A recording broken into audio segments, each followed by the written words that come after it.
Hermano, alto. Sí, tú. Si debes salir de casa, usa cubrebocas. Colócalo y retíralo tocando únicamente las cintas elásticas. Debe cubrir totalmente nariz y boca. Lávate las manos antes y después de usarlo. Si lo has colocado en cabeza o cuello o alguna superficie o está humedecido, mejor usa uno nuevo. Hermano, si debes salir de casa, usa cubrebocas.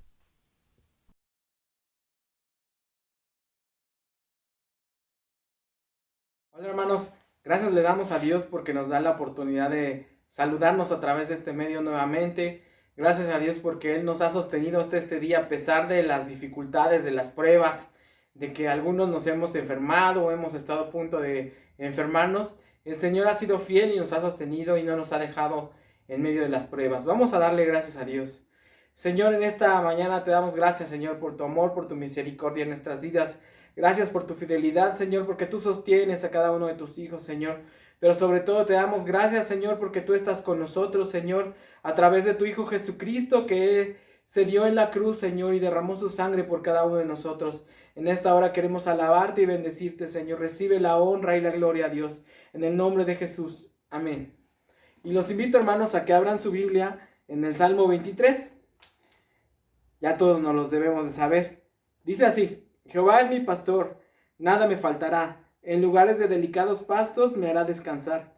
Junto a aguas de reposo me pastoreará. Confortará mi alma.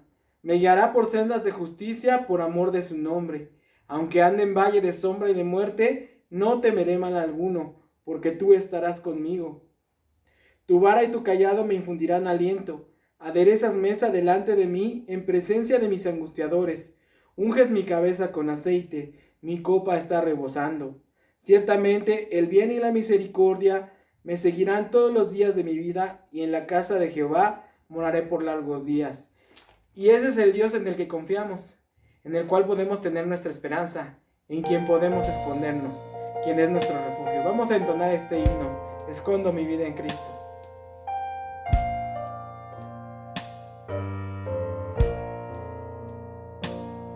Qué maravilloso es Jesús mi Señor, con Él que más puedo desear.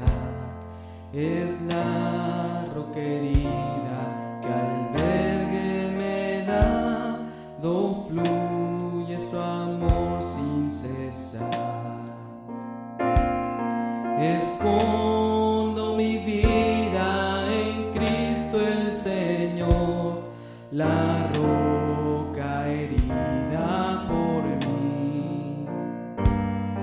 Allí beberá del raudal de su amor, su mano me sustentará, su mano me defenderá. Qué amor tan sublime el de Cristo Jesús, cargóse con mi iniquidad, con Él por sostén nunca puedo flaquear, con Él todo es paz y solaz. Escondo mi vida en Cristo el Señor, la roca herida por mí. Allí beberá del raudal de su amor, su mano me sustentará, su mano me defenderá. Él colma mi vida de bien por su amor, me llena de su plenitud, y en rapto de gozo bendigo al Señor con júbilo y gratitud. Escondo mi vida en Cristo el Señor,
un honor haber alabado a nuestro Dios con este himno.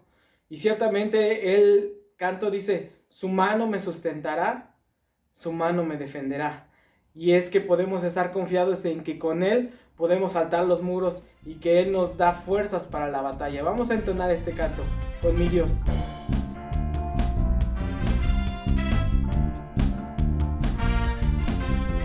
Con mi Dios yo saltaré los muros, con mi Dios ejércitos derribaré, con mi Dios yo saltaré los muros, con mi Dios ejércitos derribaré. Él adiestra mis manos para la batalla. Puedo tomar con mis manos el arco de bronce. Él es mi escudo, la roca mía. Él es la fuerza de mi salvación, mi alto refugio, mi fortaleza. Él es mi libertador. Con mi Dios yo saltaré los muros, con mi Dios ejércitos derribaré,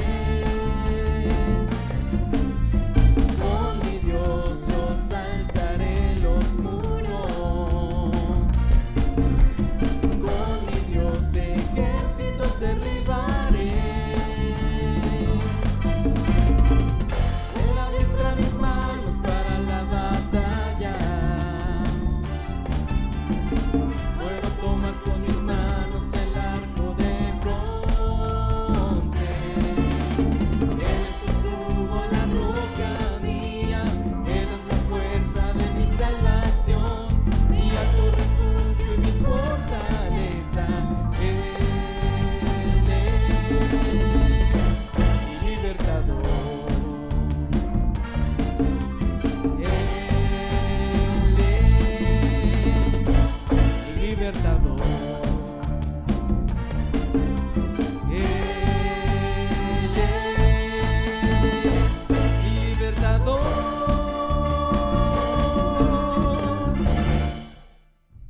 Y la forma en que podemos obtener esa fuerza y esa confianza es a través de Jesucristo, nuestro Señor, nuestro Dios, quien se entregó y vino, se hizo como cada uno de nosotros, pasó lo que nosotros vivimos, y dice este canto, la muerte venció, el velo partió, y es por ese velo partido, que como dice la palabra, que hoy tenemos libre acceso a la presencia de Dios. Ya no tenemos que esperar a que venga sacerdote una vez al año, sino que hoy todos los días podemos entrar a su presencia para perdón de nuestros pecados y para tener comunión con este Dios. Vamos a entonar este canto, hermanos. Fuiste el verbo en el principio, unigénito de Dios, el misterio de tu gloria, revelado en tu amor.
Ciertamente, el nombre de nuestro Señor Jesús es incomparable y es hermoso, porque en Él podemos encontrar refugio, consuelo, ayuda, pero también Él es la palabra viva. Y en esta mañana vamos a escuchar a nuestra hermana Lirio, que trae ese mensaje de parte de Dios, que es la palabra. Dios les bendiga, hermanos.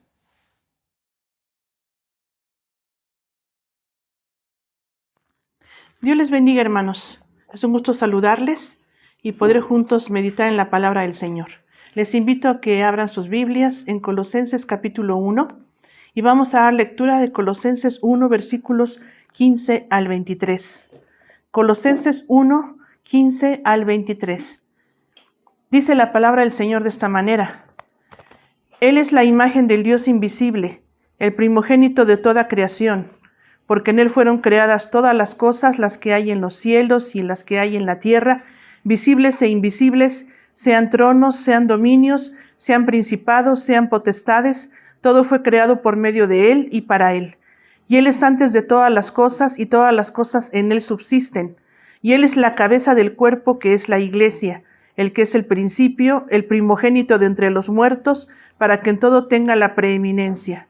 Por cuanto agradó al Padre que en Él habitase toda plenitud, y por medio de Él reconciliar consigo todas las cosas, así las que están en la tierra como las que están en los cielos, haciendo la paz mediante la sangre de su cruz.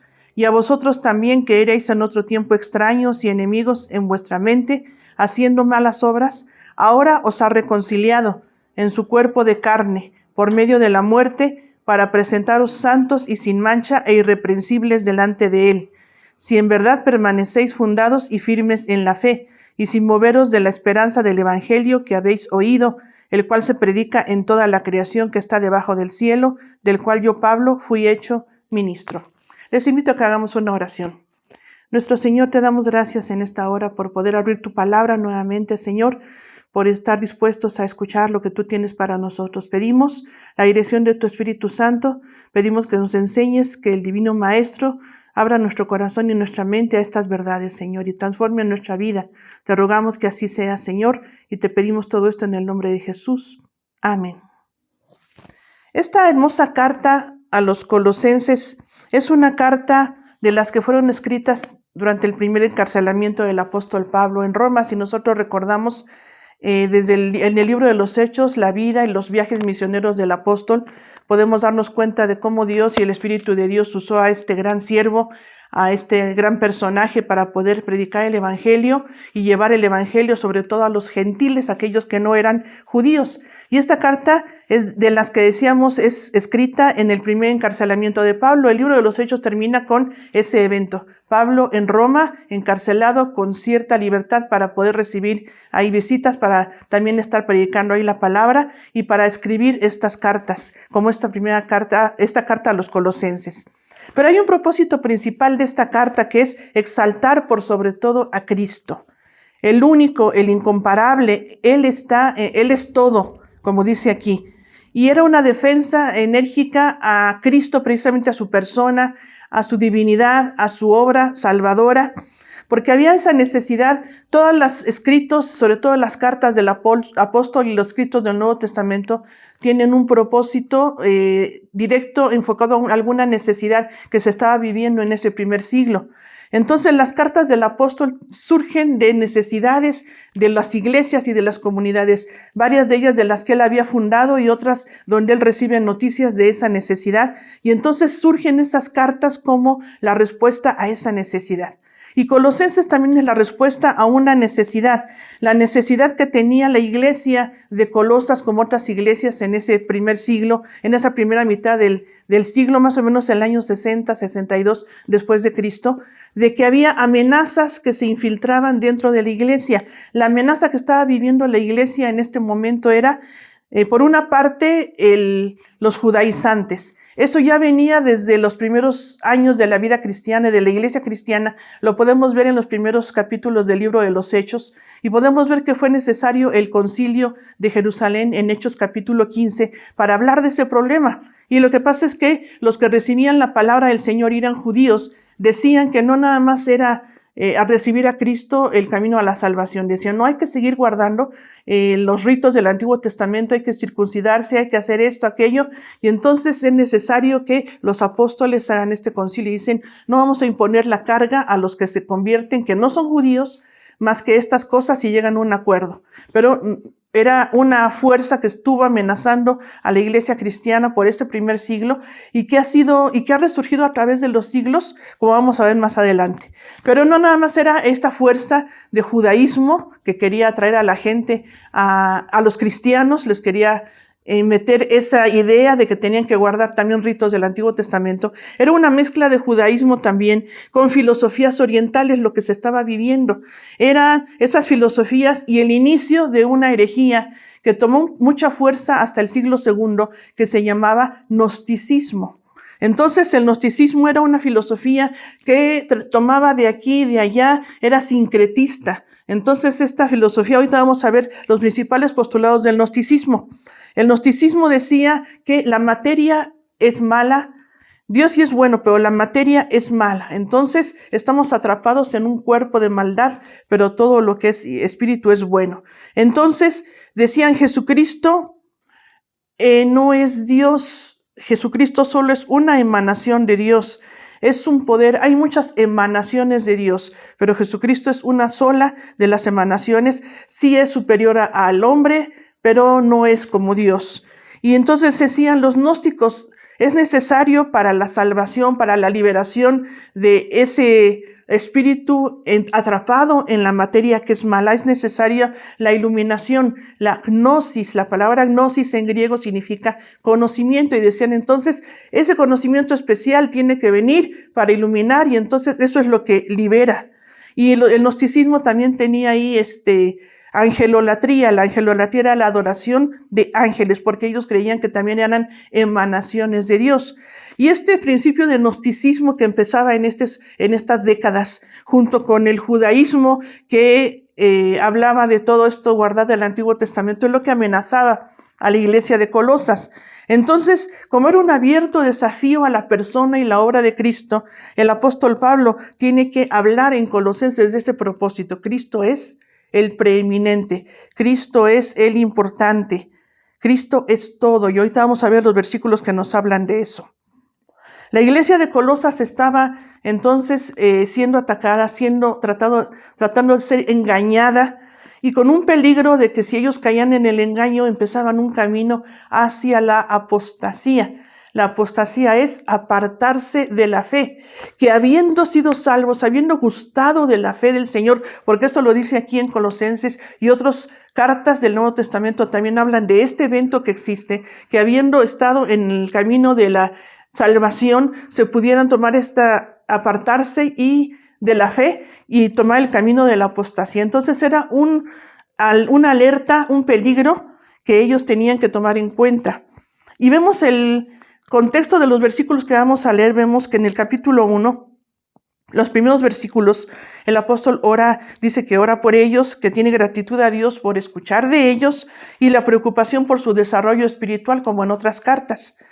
Pero también dice el versículo 13 y 14 que dice que el cual nos ha librado, Dios nos ha librado de la potestad de las tinieblas y trasladado al reino de su amado Hijo, en quien tenemos redención por su sangre, el perdón de pecados. Hablando entonces de que ahora hemos sido trasladados al reino de su Hijo, de Jesucristo, empieza en el versículo 15 a hablar de Él. Y tenemos en estos versículos del 15 al 19 nuestra primera enseñanza, que Cristo es Dios, el énfasis de la divinidad de Cristo en estos primeros versículos.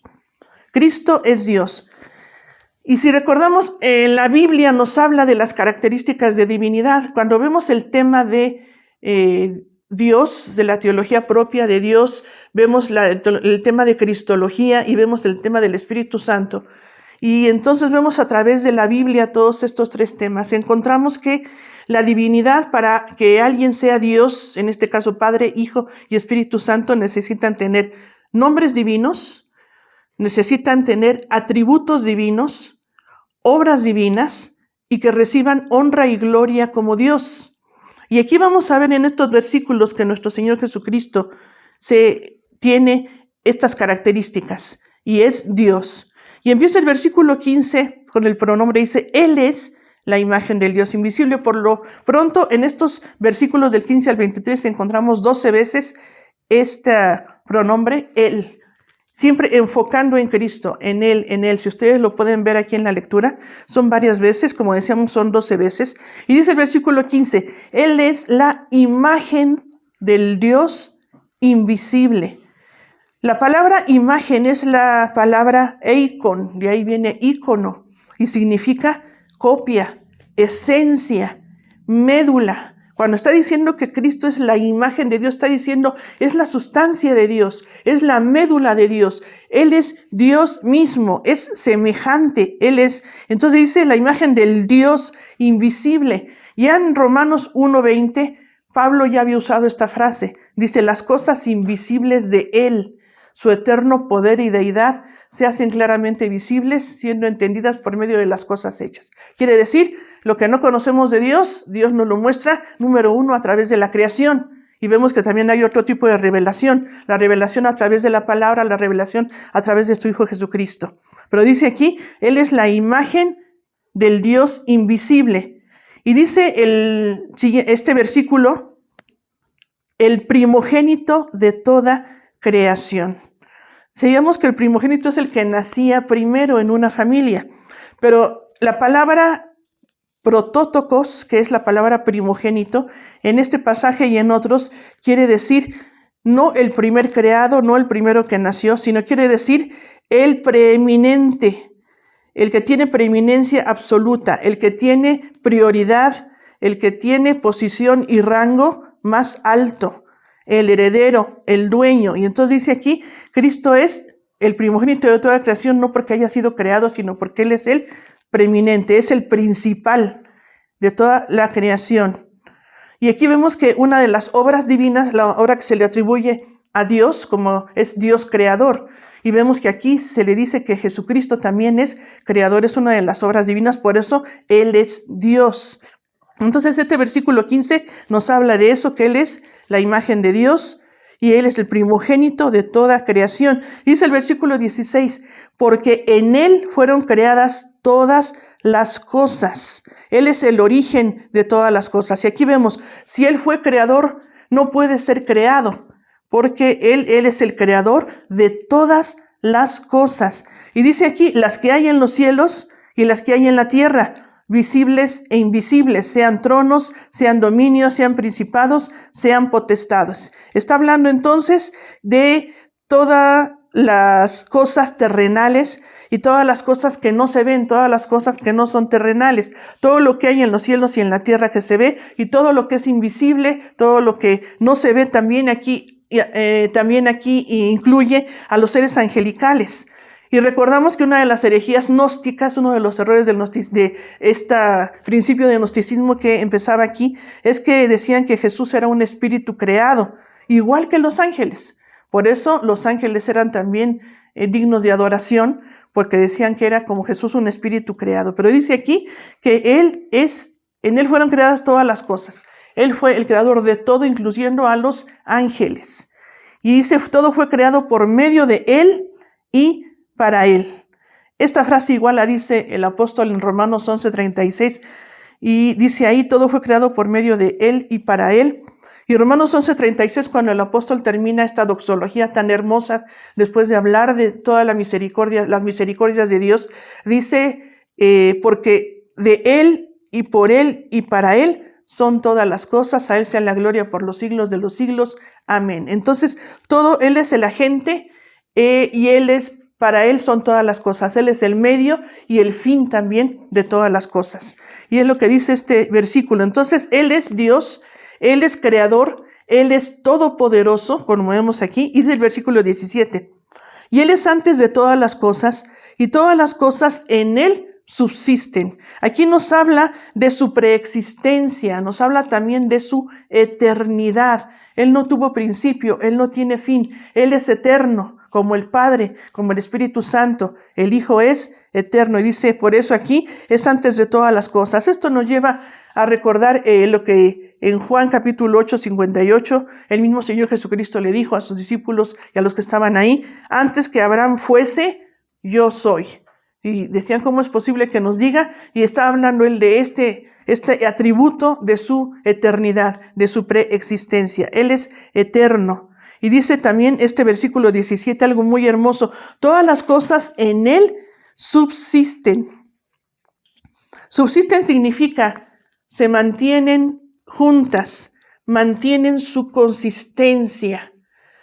Y sabemos que solamente un poder, el poder de Dios, es el que puede mantener al universo, puede mantener las fuerzas que nos tienen como globo terráqueo funcionando, puede mantener las fuerzas que mantienen a los átomos.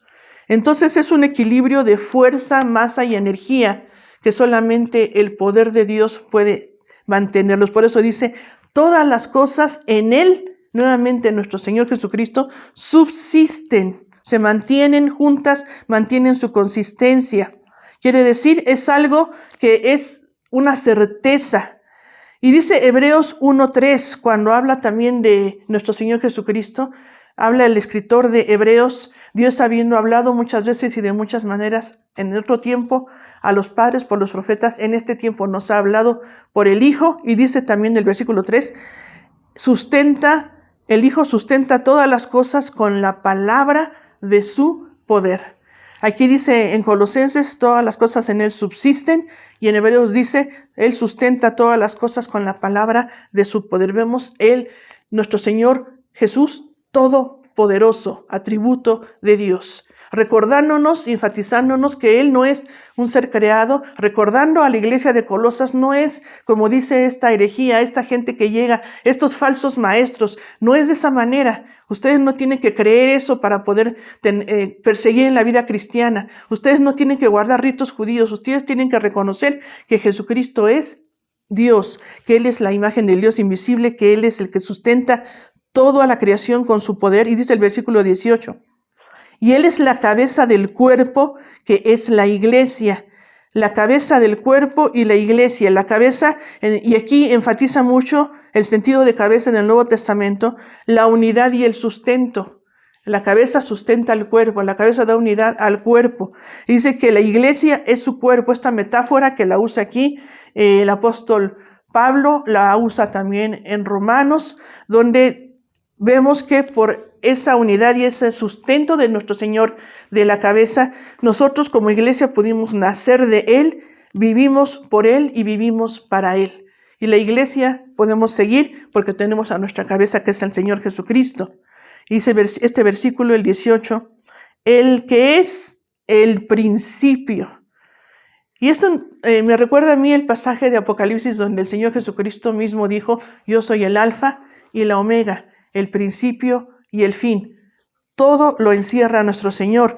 Y aquí vuelve a usar la palabra primogénito, pero lo usa en ese sentido. El primogénito de entre los muertos. Decíamos que primogénito es el preeminente, el primero, el que tiene este lugar importante. Y dice aquí, pero aquí también sí tiene el sentido del primero de entre los muertos que resucitó con esa característica para no morir más. De esta clase de resurrección, de tal resurrección para no morir más, y resurrección del cuerpo.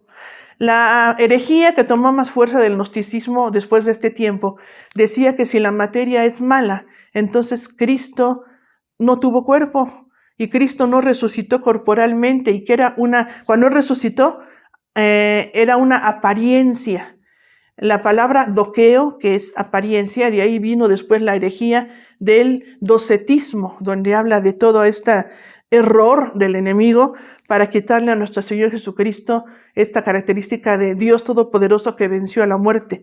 Pero aquí dice que el primogénito de entre los muertos, más adelante enfatiza que fue en su cuerpo la muerte, un cuerpo literal.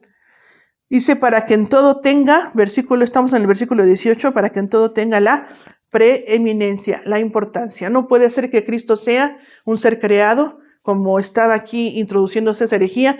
No es igual que los ángeles, no es tampoco un poco superior a los hombres, no es una emanación de Dios. Él es el preeminente porque Él es Dios, porque en Él fueron creadas todas las cosas, porque Él es la cabeza de la iglesia, porque todas las cosas en Él subsisten y se le da entonces la importancia que nuestro Señor tiene como Hijo de Dios, como Dios mismo que vino a dar su vida por nosotros en el cuerpo de nuestro Señor Jesucristo.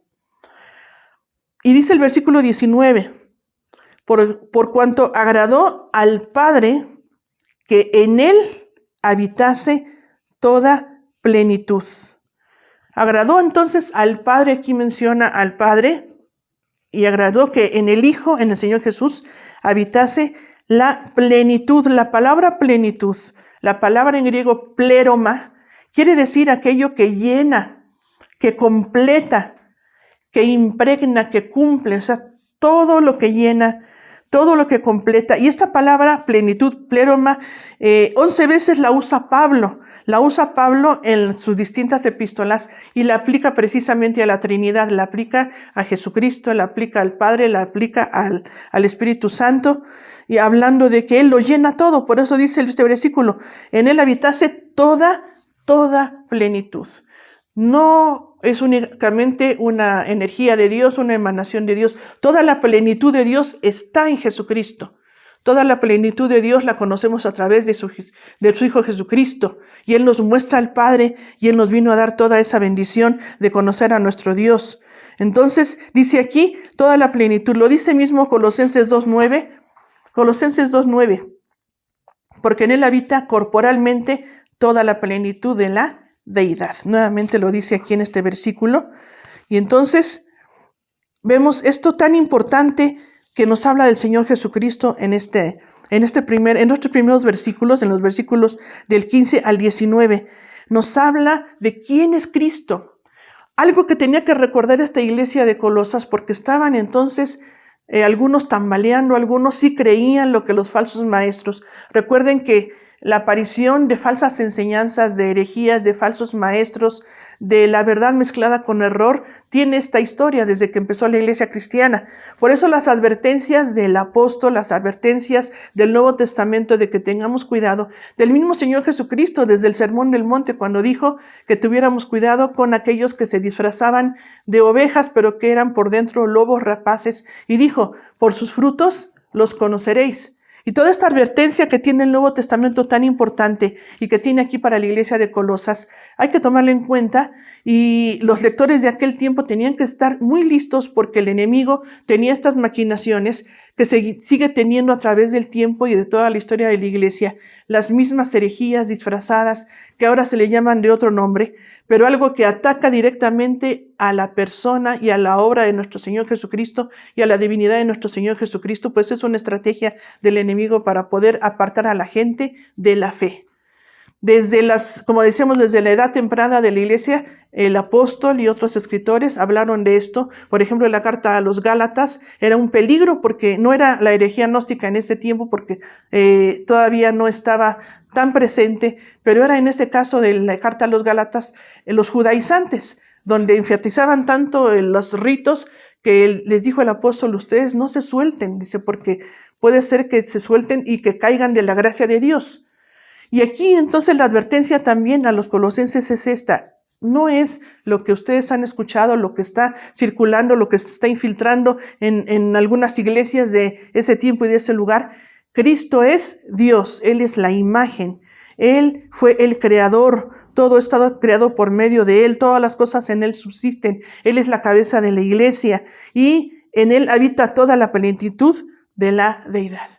Para nosotros también es pertinente este mensaje, hermanos, porque, como decíamos, las mismas herejías, las mismas errores, la misma mezcla de verdad con error, la usa el enemigo en estos tiempos para que mucha gente se distraiga de la fe en Cristo. Hay muchos distractores de la fe y a veces, no se diga los no cristianos que caen en todos esos distractores de la fe y en toda esa forma de pensar donde están lejos de Cristo y donde piensan que Cristo no es Dios, de que la palabra de Dios no es tan importante. La misma iglesia cristiana, dentro de la iglesia cristiana actual también hay este tipo de engaños. Hay gente que está cayendo en este engaño donde ven a Cristo no como el Hijo de Dios, no como el que nos puede dar todas estas cosas, el Creador, sino que lo ven en la práctica inferior, creen en otras cosas, están creyendo en un judaísmo, se está practicando en muchos lugares, o iglesias están judaizando a la iglesia ahora, y también están con nuevos gnosticismos. Ahorita vamos a comentar en el segundo punto de esos nuevos gnosticismos. Pero nosotros tenemos que recordar quién es nuestro Señor Jesucristo. Nuestra vida es cristocéntrica, nuestra predicación cristocéntrica, porque Él es todo esto. Él es Dios, Él es creador, Él es todopoderoso. Él es Dios, tiene atributos de Dios, nombres de Dios, obras de Dios, recibe la honra y gloria como Dios. Él es nuestro Señor. A Él le debemos nuestra honra, nuestra alabanza, nuestra adoración, y tenemos que tenerlo siempre muy en alto en nuestra vida, en nuestra fe, en nuestra doctrina, en nuestra vivencia. Cristo es todo para nosotros. Los siguientes versículos, vamos a ver los versículos 20 al 23.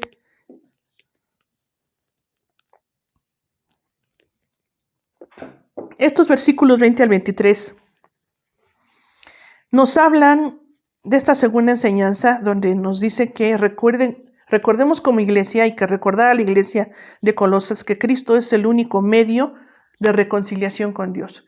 Cristo es el único medio de reconciliación con Dios. Dice el versículo 20, y por medio de Él, nuevamente, dice Él, por medio, Él es el medio, por medio de Él, reconciliar. Ya en otras cartas el apóstol había hablado del ministerio de la reconciliación, de la importancia que tiene ese ministerio, que el mismo Señor nos reconcilió con Él mismo, con Dios, para que nosotros también reconciliemos a otros con Dios. Y es algo medular, es algo céntrico en las cartas paulinas. Y aquí dice, por medio de Él, de aquel nuestro Señor Jesucristo todopoderoso, creador, que es vida, que sustenta, también por medio de Él, reconciliar, cambiar de relación con Dios. Sí, porque estábamos en enemistad con Dios, como vamos a ver más adelante, y ahora este cambio de relación con nuestro Dios, ahora tenemos paz, como dice aquí el versículo 20, por medio de Él reconciliar consigo todas las cosas, las que están en la tierra como las que están en los cielos, haciendo la paz mediante la sangre de su cruz. Y aquí habla entonces de esa importancia de el ministerio de reconciliación de nuestro Señor Jesucristo. En su encarnación, el propósito fue ir a la cruz para reconciliarnos, para hacer la paz entre Él y nosotros, entre el Padre y nosotros, por medio de ese sacrificio, como dice aquí, mediante la sangre de su cruz. Qué importante que nos lleva la palabra a centrarnos al mensaje cristocéntrico y al mensaje centrado en la cruz. Ahora que se predican tantas cosas, ahora que se hablan tantos mensajes que no están basados ni en la Biblia, tristemente, pero nosotros, como dijo el apóstol, que él no sabía otro tema de su predicación más que Cristo y a este crucificado. Y entonces dice este versículo tan hermoso, por medio de él reconciliar consigo todas las cosas, las que están en la tierra como las que están en los cielos, ¿sí? Y está hablando también finalmente de que después, como dice Filipenses 2, cuando el Señor se ha exaltado y cuando Dios ahí lo ha designado en el tiempo, toda rodilla se doblará ante nuestro Señor Jesucristo. Aquel que se humilló, fue obediente hasta la muerte de cruz, Dios lo exaltó hasta lo sumo, para que en el nombre de Jesús se doble toda rodilla y toda lengua confiese que Jesucristo es Dios, para gloria de Dios Padre. Toda la creación lo va a hacer en su momento. Y entonces dice que haciendo la paz, justificados pues por la fe, tenemos paz para con Dios por medio de nuestro Señor Jesucristo. Entonces, iglesia de Colosas, no tenía que olvidar esto. El único medio de reconciliación era el Señor, porque en Él habita toda la plenitud, porque Él es el Creador, porque Él es todopoderoso, porque Él entregó su vida. No había otro camino, no había de la adoración a ángeles, que era algo que menciona aquí, y que ahora vemos en nuestro tiempo también. No había que clamar a ningún otro mediador, intercesor, ni los ángeles, ni fulanito, ni sultanito, ni esta práctica, ni el judaísmo, ni sus ritos. El único que nos lleva a la reconciliación con Dios es nuestro Señor Jesucristo. Y como decíamos, hay muchos distractores de la fe, hay mucha gente que se va por este y otro camino, pero tristemente cristianos que también se distraen por este y otro camino, dejando la preeminencia de Cristo, dejando a Cristo a un lado y tomando este camino tan peligroso que puede llevar a apartar de Dios. Dice el versículo 21, y a vosotros también, y les dice a los creyentes de Colosas, a ustedes también, que erais en otro tiempo extraños y enemigos en vuestra mente, haciendo malas obras, ahora os ha reconciliado. Entonces le dice el apóstol, y ustedes, hermanos de la iglesia de Colosas, a ustedes también, que eran ustedes en otro tiempo, eran extraños y eran enemigos. Eran extraños, eran como extranjeros, estaban alejados, separados. Y eso éramos sin Dios, y eso eran estos creyentes sin Dios, y nosotros también alejados de Dios. Y dice aquí, enemigos, otra traducción dice aborrecedores. Porque dice la palabra del Señor, cualquiera que se constituye amigo del mundo también se hace enemigo de Dios. Entonces, lejos de Dios somos constituidos enemigos de Dios, pero dice también este énfasis es que es voluntario, no es que seamos víctimas. Voluntariamente éramos enemigos de Dios. Y dice el apóstol aquí, ustedes recuerden que en otro tiempo eran extraños, eran alejados de Dios, en otro tiempo extraños y enemigos. Número 1, primero dice en vuestra mente, haciendo malas obras, porque primero el pecado empieza en el corazón, en la mente, y cuando en la mente no están los principios del Señor, no está en el corazón la ley de Dios, la obediencia a Dios, entonces se convierte en cosas externas, las malas obras, las acciones de rebeldía contra Dios que son evidentes. Y entonces dice aquí la palabra del Señor, ustedes que en otro tiempo ustedes eran extraños y enemigos haciendo cosas malas porque estaban en la mente, en su mente, ahora os ha reconciliado. Dios los ha reconciliado. Y aquí les habla entonces a creyentes, les está diciendo a ustedes, obviamente a lo mejor no todos los que asistían a Colosas eran creyentes, pero muchos aquí sí estaban creyendo en el Señor, sí habían creído, y les dice, Dios los ha reconciliado, escrito en un tiempo, que es un tiempo en el idioma del Nuevo Testamento, que es una acción, que es un hecho, algo que ya había ocurrido en el corazón de ellos, algo que ya había pasado, habían recibido el mensaje cuando se fundó la iglesia, recibieron el mensaje de la salvación, recibieron al Señor en su corazón y entonces pasaron de muerte a vida. El Señor los hizo que pasaran de esa enemistad ahora a reconciliar. Por eso dice aquí, ustedes eran enemigos en la mente, producían malas obras, entonces no estaban en buena relación con Dios, no estaban en paz con Dios, pero el Señor los ha reconciliado. Y entonces, como decíamos, ese verbo quiere decir un evento que fue puntual en el pasado y que fue un hecho. Y ellos pasaron entonces ahora a una mejor relación, a una buena relación con Dios por medio de Cristo, reconciliados. Por eso dice ahí, os ha reconciliado, versículo 22. Y el versículo que dice, os ha reconciliado, esta palabra que dice que fue un hecho en el pasado, quiere decir una obra completa. No se le agrega nada más a esa obra de reconciliación. Lo único que necesitaban para ser reconciliados fue la obra en el Calvario de nuestro Señor Jesucristo. Ya no hay nada más que añadir a esa obra de salvación para que ellos pudieran hacer ese paso de ser reconciliados. Eran salvos por la obra completa de reconciliación. Y dice el versículo 22,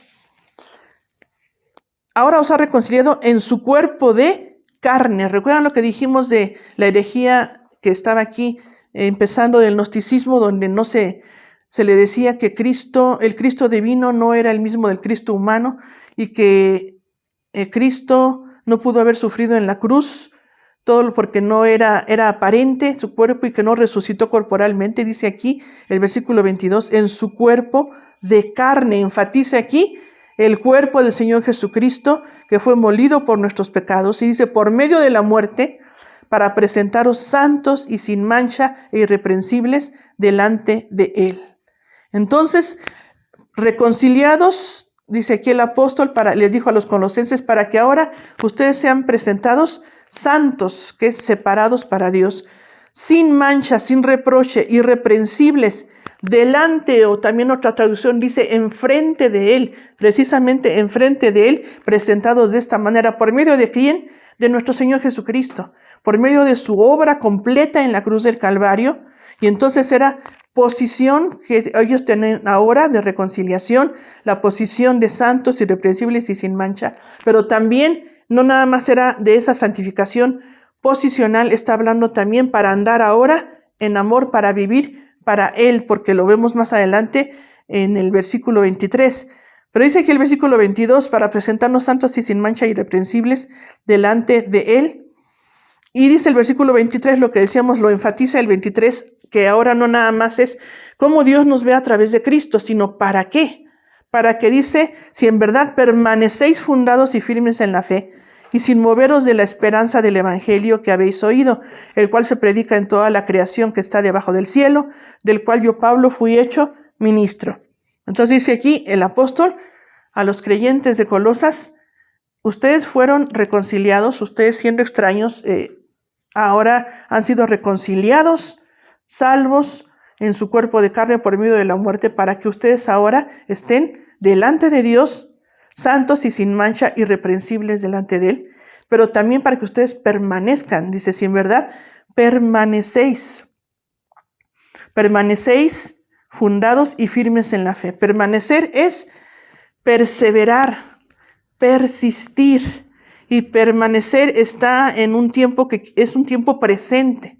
Es algo que es un tiempo presente y es algo que es cierto y que tiene que ser certero en nuestra vida y que es nuestra responsabilidad permanecer. Y es importante porque nosotros tenemos esta responsabilidad de permanecer en la gracia de Dios. Ciertamente la palabra nos habla de que, y como vemos aquí, todo lo necesario para nuestra salvación fue hecho por nuestro Señor Jesucristo. Únicamente tenemos que recibirle, pero ya estando en ese reino, ya habiendo sido, como vimos en los versículos 3 y 14, habiendo sido trasladados al reino de su amado Hijo, habiendo sido reconciliados y habiendo sido ahora presentados delante de Dios, santos, sin mancha e irreprensibles, ahora nosotros tenemos que caminar con Él y es nuestra responsabilidad permanecer. Y este es el peligro que estaban enfrentando los creyentes de Colosas. Este es el peligro que estaba enfrentando la iglesia del Nuevo Testamento. Había el ataque y la estrategia del enemigo por muchos medios, por todo esto de hacer que los creyentes no permanecieran, que se salieran de la fe, que dejaran las cosas de Dios, que volvieran al pasado. Muchos, como es el caso de la carta a los Hebreos, el peligro de que regresaran al judaísmo. Y el peligro de que ya estaban algunos en desánimo por persecución y por otras cosas. Y ese desánimo es uno de los primeros escaloncitos que lleva a apartarse de Dios y del desánimo a creer la falsedad de todo esto. Y entonces el autor de Hebreos ataca todo esto, como ahorita el apóstol Pablo hablando a los colosenses, porque está el peligro de no permanecer. Por eso dice aquí, si en verdad permanecéis fundados y firmes en la fe en Cristo. La fe en nuestro Señor Jesucristo es la que nos sostiene. Regresar nuestro corazón y nuestra vida a Él, como lo que vimos en los primeros versículos, como nuestro Dios poderoso, creador, el que nos sostiene, el que nos ha reconciliado. Y estos creyentes de Colosas, tentados a entonces caer en estas mentiras, tienen que reconocer que tienen que estar ellos, permanecer fundados y firmes en la fe en Cristo. Y recordemos que fe en el Nuevo Testamento es creer, no nada más con la mente, decidir seguir en lo que creemos, en quien creemos y caminar de acuerdo a esa decisión. Son 3 pasos importantes de la fe en el Nuevo Testamento. Dice, si permaneces fundados y firmes en la fe y sin moveros de la esperanza del evangelio que habéis oído. Entonces, esto es muy enfático cuando habla de permanecer, cuando habla de firmeza y cuando habla de sin moverse. Entonces, porque aquí este verbo, cuando habla de sin moveros, habla de que puede ser la posibilidad. Hay posibilidad de que hay gente que se mueva de quien ha creído, de que se salga y que, como decíamos, empiece un camino a la apostasía, a apartarse de Dios. Pero dice aquí, sin movernos de la esperanza del evangelio que ustedes han oído. Y dice aquí el apóstol, yo, Pablo, fui hecho ministro, que es la palabra diácono, que es la palabra servidor. Fui hecho ministro, servidor de este evangelio que les he predicado. Un evangelio que se ha predicado a toda la creación que está debajo del cielo, enfatizando al ser humano, todo lo que hay debajo del cielo, toda la creación que hay en la tierra, pero enfatizando al ser humano, que es el objeto de la salvación de Dios. Dice, del cual yo, Pablo, fui hecho ministro. Y esta palabra diácono, que es servidor, que es el que está bajo las órdenes de un amo, que somos nosotros servidores de Dios, que es un título de los más hermosos, va en contra de lo que los falsos maestros decían y atacaban a Pablo, porque decían, él es primera, no, como vemos los ataques que él tuvo que contestar con sus cartas a los Corintios, sobre todo la segunda. Pablo no fue apóstol, no fue de los 12, Pablo busca lo suyo, Pablo se predica a sí mismo, Pablo se quiere servir de los demás. Entonces dice aquí, no, yo soy servidor. Los falsos maestros, aparte de que se autonombraban ellos, se enseñoreaban de la gente y los usaban para sus propósitos egoístas. Pero dice aquí Pablo, yo soy siervo, yo soy ministro. Y en esta segunda enseñanza que hemos visto de estos versículos 20 al 23, donde se nos recuerda que nuestro Señor Jesús es el único que nos puede reconciliar, nuestra salvación es cristocéntrica totalmente, no hay mediador, no hay más, únicamente nuestro Señor. Nos recuerda como iglesia, en primer lugar, recordamos que todo el mundo está, la mayoría del mundo, de la gente, sobre todo, por ejemplo, nuestro país y nuestra Latinoamérica, que no cree en la salvación por la obra de Cristo, tiene que añadirle siempre otras cosas. Tiene que añadirle ritos, tiene que añadirle creencias, mediadores. Nosotros recordamos y nos enfocamos en que nuestra salvación es únicamente por el Señor Jesucristo. Hay la advertencia aquí en Colosenses de no dejarse llevar por esto. Vemos rápidamente Colosenses 2:8, donde dice el apóstol, mirad que nadie os engañe por medio de filosofías y huecas sutilezas según las tradiciones de los hombres, conforme a los rudimentos del mundo y no según Cristo.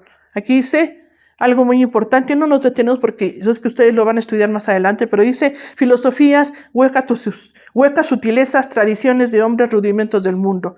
Porque estaba, como decíamos, el peligro de que esta iglesia fuera engañada y algunos a lo mejor ya estaban deslizándose, resbalándose con estos engaños. Entonces, la advertencia es que iglesia tuviera cuidado con esas falsas enseñanzas, porque como decíamos, empezar a creer eso, alejarse de Cristo, los distractores de ahora de que nuestra fe esté puesta en nuestro Señor Jesucristo, que le adoremos a Él, que le sigamos, que sigamos su ejemplo, que veamos que el mensaje del Nuevo Testamento y de las cartas nos enfocan en Cristo, nos enfocan en quién es Él.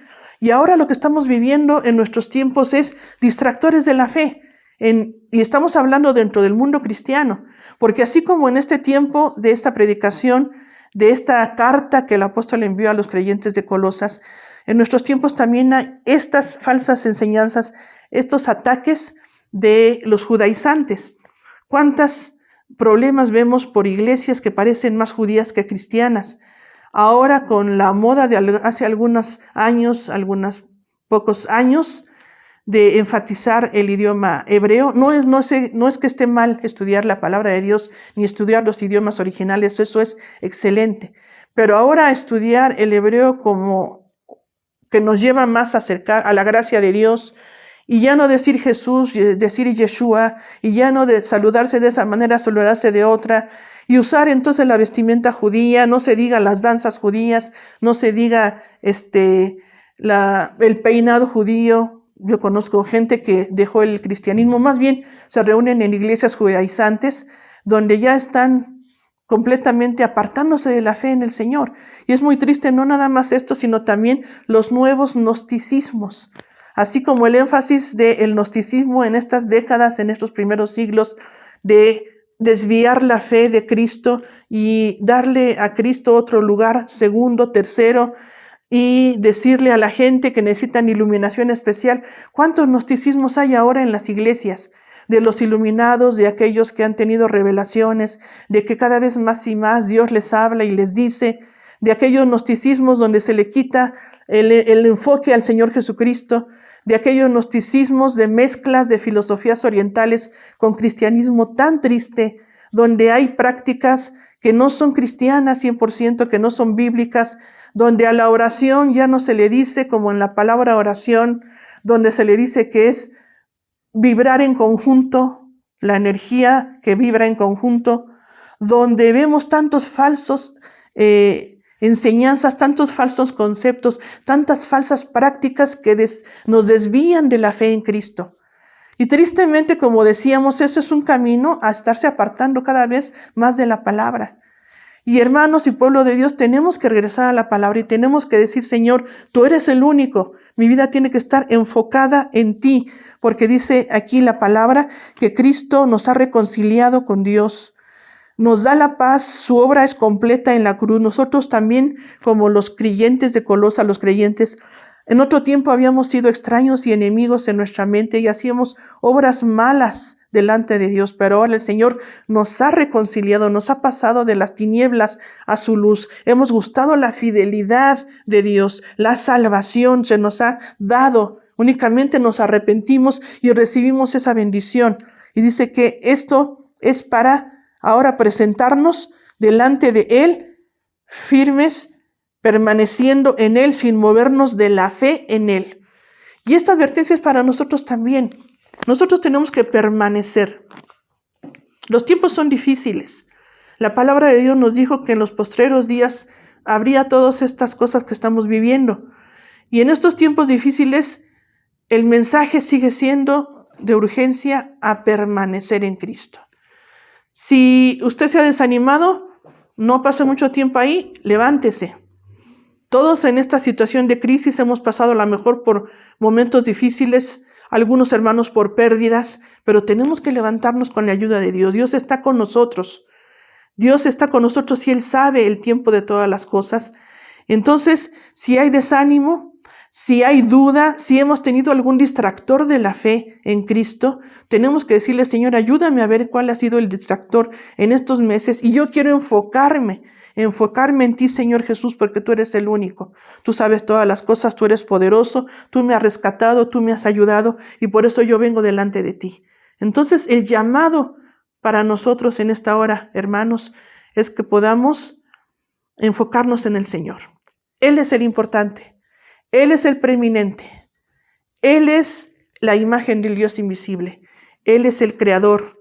Él es todopoderoso. Él es antes de todas las cosas. Él es eterno. Todas las cosas en Él se mantienen, en Él subsisten.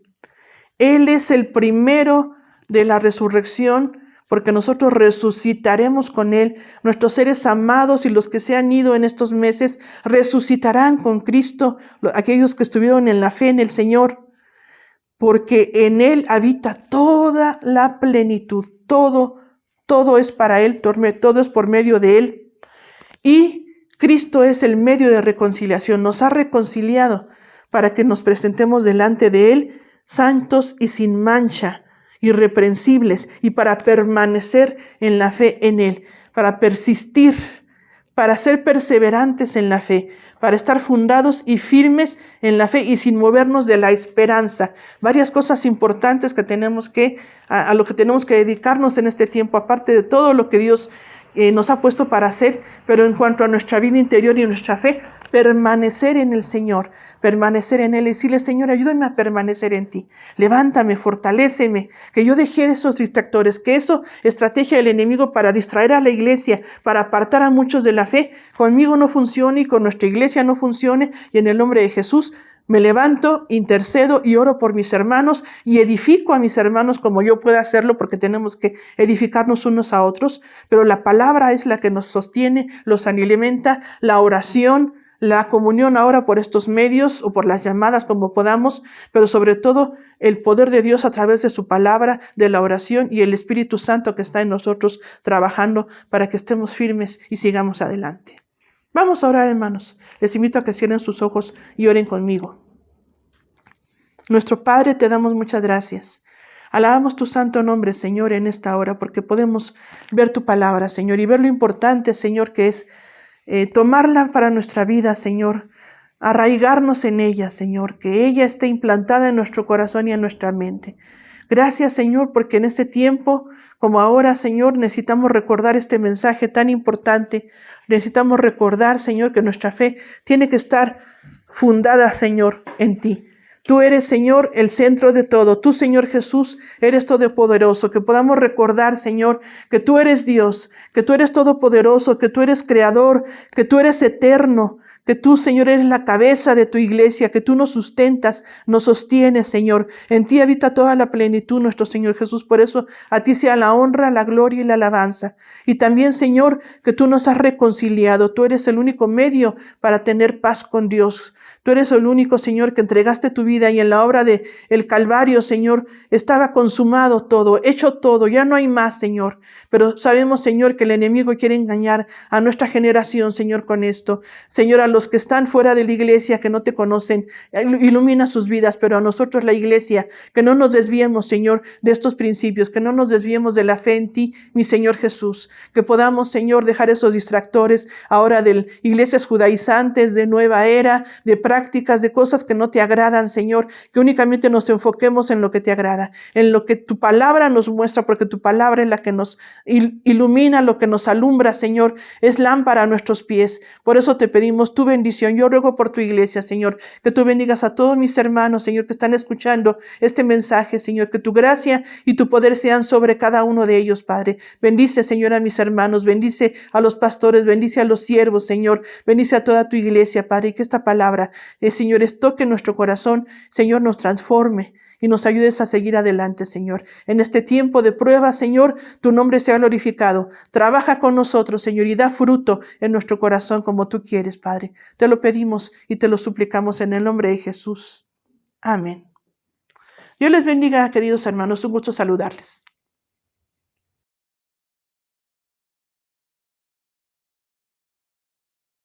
Dios les bendiga, amada iglesia. Somos la familia Calderón Hernández. Les estamos saludando desde el norte de Jordania, pero en esta ocasión en especial les saludamos desde el otro lado del Jordán, que estamos hablando del Mar de Galilea. El otro lado del Jordán es aquí en Jordania.